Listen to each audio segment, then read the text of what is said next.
Welcome to the Genius Factory. Enjoy the video. You start by choosing the disaster to model and collecting the minimal necessary data. Why this matters is speed and relevance.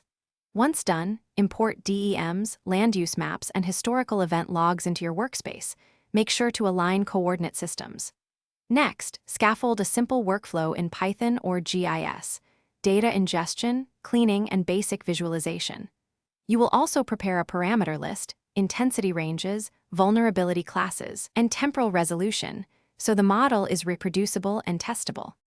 You now implement the core mechanics.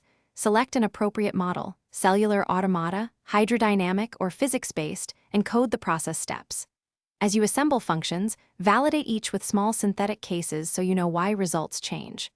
Once you integrate parameter inputs, return periods, wind speed, or moisture, run course trials at reduced resolution to find bugs and tune sensitivity. Make sure to log runtime, error messages, and intermediate maps. This record lets you pinpoint issues when results diverge from expectations. You finish by validating against historical events and computing simple error metrics so you know where the model is weak. Once done, refine spatial resolution and parameter distributions, then run an ensemble to estimate uncertainty. Make sure to export clear maps and a reproducible script for stakeholders, and document assumptions and limits. If things go wrong, try the key troubleshooting tip. Isolate one module, replace inputs with known test data, and step through outputs to identify the failing stage.